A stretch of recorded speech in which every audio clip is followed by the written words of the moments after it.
Parvez the live TV में आपका स्वागत है। साथियों, ज़रा सोचिए कि कोरोना की इस महामारी में आप हॉस्पिटल में पहुंच गए। अगर आपके पास दवाई भी है, आपके पास बेड भी है, आपके पास ऑक्सीजन भी है, लेकिन आपके पास डॉक्टर नहीं है आपकी इलाज करने वाला, तो फिर क्या होगा? जाहिर है आप तड़प तड़प कर सिसक कर मर जाएंगे। कुछ ऐसी स्थिति बन सकती है पूरे देश में, जिसकी शुरुआत मध्य प्रदेश से हुई है। यहाँ मध्य प्रदेश में 3000 जूनियर डॉक्टर्स ने एक साथ सामूहिक इस्तीफ़ा दे दिया है साथियों। और ये शुरुआत मध्य प्रदेश से भले हुई है, लेकिन वहाँ के जो डॉक्टर की जो एसोसिएशन है जूनियर डॉक्टर की, उन्होंने ये कहा है कि मध्य प्रदेश के बाद पूरे देश में जो है सो इस तरह से डॉक्टर्स इस्तीफ़ा देंगे। और ये खबर आ रही है कि मध्य प्रदेश में और भी जो जूनियर डॉक्टर्स हैं वो भी इस्तीफ़ा देने जा रहे हैं। इस खबर के बाद पूरे देश में हड़कंप मचा हुआ है साथियों। उनकी बहुत सारी मांगें थी, कुछ मांगें थी, और उस मांगों के बाद जो है सो वो हड़ताल पर चले गए थे।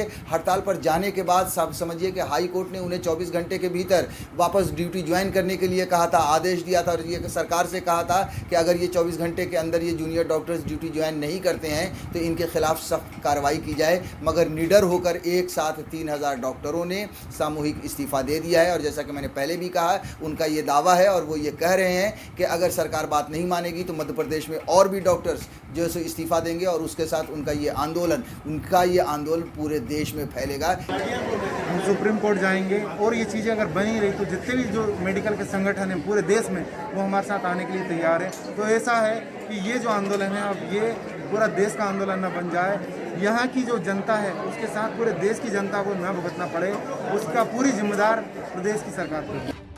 यानी पूरे देश में और भी हज़ारों की तादाद में जूनियर डॉक्टर्स हैं, वो इस्तीफ़ा दे सकते हैं साथियों। आगे बढ़ने से पहले अब हम आपको थोड़ा सा बता देते हैं कि डॉक्टर्स की मांग क्या है। जी हाँ, डॉक्टर्स की कुछ 2-3 बेसिक मांगे थी, जिसमें उनका भत्ता था। जी हाँ, भत्ते में जैसे उनका भत्ता 59,000 रुपये मिल रहे थे, उसके बाद जो है सो उसमें 17% की बढ़ोतरी सरकार दे रही है, लेकिन ये 24% की बढ़ोतरी मांग रहे हैं। जी हाँ, जूनियर डॉक्टर्स एसोसिएशन जो है उसने ये कहा है, उसने ये दावा किया है, हमने जो कई जगहों पर खबरें देखी है कि जो है सो सरकार कह रही थी, सरकार ने जो वादा किया था कि हर साल 6% की बढ़ोतरी होगी भत्ते में, लेकिन सरकार अब वादा करके मुकर रही है। लिहाजा इन्होंने जो है सो आंदोलन का रास्ता अपनाया।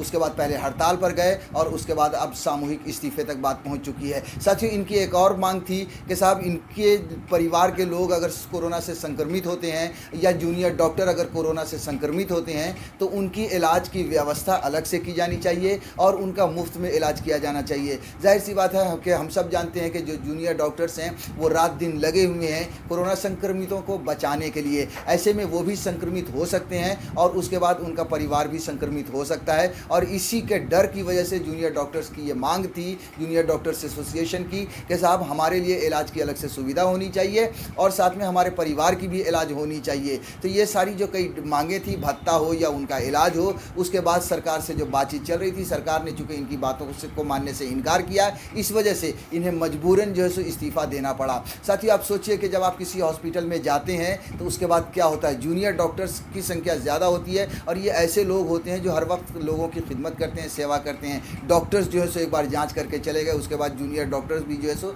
उनकी देख रेख में लगे होते हैं साथियों, उनकी इलाज में लगे होते हैं, उनकी तीमारदारी में लगे होते हैं। लेकिन ऐसे में अगर इतनी बड़ी संख्या में जूनियर डॉक्टर्स एक साथ छोड़कर चले जाएंगे तो फिर क्या होगा? देश में और हाहाकार मच सकता है। कोरोना की अगर तीसरी लहर आ गई तो ऐसे में क्या हो सकता है, अब आप इसका अंदाज़ा खुद से लगाइए।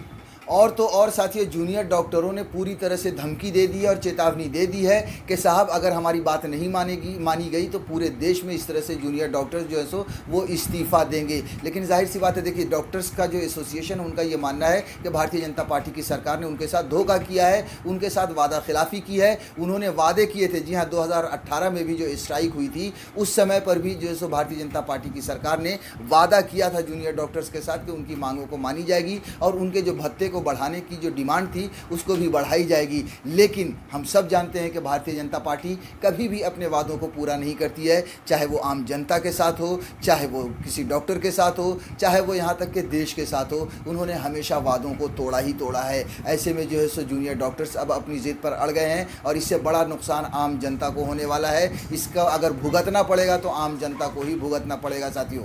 साथियों, अब हम आपको थोड़ा सा विस्तार से और ख़बर बता देते हैं जो छपी है, उसके हवाले से आपको बता देते हैं। नवभारत टाइम्स ने लिखा है कि हड़ताल के चौथे दिन एमपी के 3000 जूनियर डॉक्टरों का सामूहिक इस्तीफा। हाईकोर्ट ने 24 घंटे के अंदर काम पर लौटने का दिया था निर्देश। जी हाँ, हाईकोर्ट ने सख्ती अपनाई थी। हाईकोर्ट ने 24 घंटे के, क्योंकि हाईकोर्ट जानता है, अदालतें जानती हैं कि इनके स्ट्राइक पर जाने से या इनके जो है सो सामूहिक जो है इस्तीफ़ा देने से क्या फ़र्क पड़ सकता है और किस तरह से जनता पर उसका बुरा असर पड़ सकता है। इसीलिए हाईकोर्ट ने सख्ती के साथ निर्देश दिया था सरकार को कि 24 घंटे के अंदर अगर ये नहीं आते हैं डॉक्टर्स वापस ड्यूटी पर, तो फिर इनके खिलाफ सख्त कार्रवाई कीजिए। ग्वालियर में जूनियर डॉक्टरों ने अपनी मांगों को लेकर सामूहिक इस्तीफा दिया है। एक जूनियर डॉक्टर ने बताया, गुरुवार को मध्य प्रदेश में सभी 3000 जूनियर डॉक्टरों ने सामूहिक इस्तीफा दे दिया है। ये हमारी मजबूरी है, हम अपने माननीय से अनुरोध करते हैं कि हमारी मांगें मानी जाए। जी हाँ, जब इन्होंने इस्तीफा दिया है उसके बाद भी ये अनुरोध कर रहे हैं भारतीय जनता पार्टी की सरकार से कि भैया हमारी मांगों को मानी जाए, हमें जो है सो इस तरह से सताया नहीं जाए। उनका ये मानना है, हमने जो टीवी पर देखे हैं कि साहब हम बहुत मेहनत करते हैं, 24-24 घंटे 48-48 घंटे लोगों की खिदमत करते हैं, लेकिन उस खिदमत का बदला हमें मिलना चाहिए, वो भत्ते के रूप में भी मिलना चाहिए। उसके अलावा अगर कोरोना से, जैसा कि मैंने पहले भी कहा कि अगर कोरोना से संक्रमित होते हैं तो उसके इलाज में भी मिलना चाहिए। कोरोना और ब्लैक फंगस के कहर के बीच एमपी में जूनियर डॉक्टर 3 दिन से हड़ताल पर थे। करीब 3000 डॉक्टरों ने अपनी मांगों को लेकर काम से किनारा कर लिया था। जूनियर डॉक्टर सरकार से मुख्य तौर पर मानदेय बढ़ाने और कोरोना वायरस से संक्रमित होने पर उन्हें और उनके परिवार के लिए मुफ्त इलाज की मांग कर रहे हैं। प्रदेश सरकार ने जूनियर डॉक्टरों को हड़ताल जारी रखने पर सख्त कार्रवाई करने की चेतावनी दी थी। जी हाँ, बहुत सख्त कार्रवाई करने की चेतावनी दी थी, मगर उन चेतावनियों से ये डरे नहीं हैं। और डरे इसलिए नहीं है क्योंकि पूरे जूनियर डॉक्टर्स की, पूरे देश की टीम समझ लीजिए कि इनके साथ उमड़ने वाली है। जी हाँ, और इसी बात का खतरा मंडरा रहा है और इसी बात का जो है सो डर सता रहा है कि अगर पूरे देश से जूनियर डॉक्टर्स की टीम इकट्ठा हो गई और फिर उन्होंने इसी तरह से हड़ताल पर जाने का निर्णय ले लिया या फिर उन्होंने अगर सामूहिक इस्तीफे देने शुरू कर दिए तो फिर अंदाज़ा लगाइए कि स्थिति कितनी भयावह होगी। प्रदेश सरकार जूड़ा यानी जूनियर डॉक्टर्स एसोसिएशन जूड़ा की अधिकांश मांगों को मान चुकी है। जूड़ा की मांग थी कि जूनियर डॉक्टर्स और उनके परिवार के सदस्य अगर कोरोना पीड़ित होते हैं तो उन्हें निःशुल्क इलाज की सुविधा प्रदान की जाए, जिसे सरकार ने मान लिया था। सरकार की ओर से महाधिवक्ता ने हाई कोर्ट में बताया कि जूड़ा की अधिकांश मांगें मान ली गई हैं। जी हाँ, भारतीय जनता पार्टी की जो मध्य प्रदेश में सरकार है उन्होंने अदालत में ये कहा था कि हमने इनकी अधिकांश मांगें मान ली हैं, लेकिन फिर भी जो है सो वो जो भत्ते को भी लेकर अभी पछड़ा पड़ा हुआ है और उनकी जो मांग है कि भैया सीधे सीधे उनका ये कहना है कि भारतीय जनता पार्टी ने हमसे वादा किया था, सरकार ने हमसे वादा किया था कि जो है हर साल 6% भत्ते में बढ़ोतरी होगी, लेकिन उन्होंने कोई बढ़ोतरी नहीं की है। बहरहाल साथियों, जूनियर डॉक्टर्स जो है सो अपनी मांग को लेकर अड़े हुए हैं, नारेबाजी भी कर रहे हैं, स्ट्राइक पर भी हैं और फिर इस्तीफ़ा भी दे चुके हैं। और जैसा कि मैंने पहले भी कहा कि उनकी ये धमकी दे चुके हैं कि अगर सरकार उनकी मांगों को नहीं मानेगी तो फिर अभी तो 3000 लोगों ने दिया है और मध्य प्रदेश के और भी बहुत शहरों से जो जूनियर डॉक्टर्स हैं उन्होंने भी उनका समर्थन कर दिया है कि हम आपके साथ हैं और हम भी जो है सो इस्तीफ़ा देंगे। उसके अलावा उन्होंने ये दावा किया और ये हमने देखा है कि देश भर के जूनियर डॉक्टर्स का भी समर्थन उन्हें मिल रहा है, क्योंकि उनका ये मानना है कि हमारी जो मांगे हैं वो जायज़ हैं, हम भी लोगों की सेवा कर रहे हैं, खिदमत कर रहे हैं, तो उसका कुछ सिला कम से कम हमें भी मिलना चाहिए। द लाइव टीवी, सच सबसे आगे।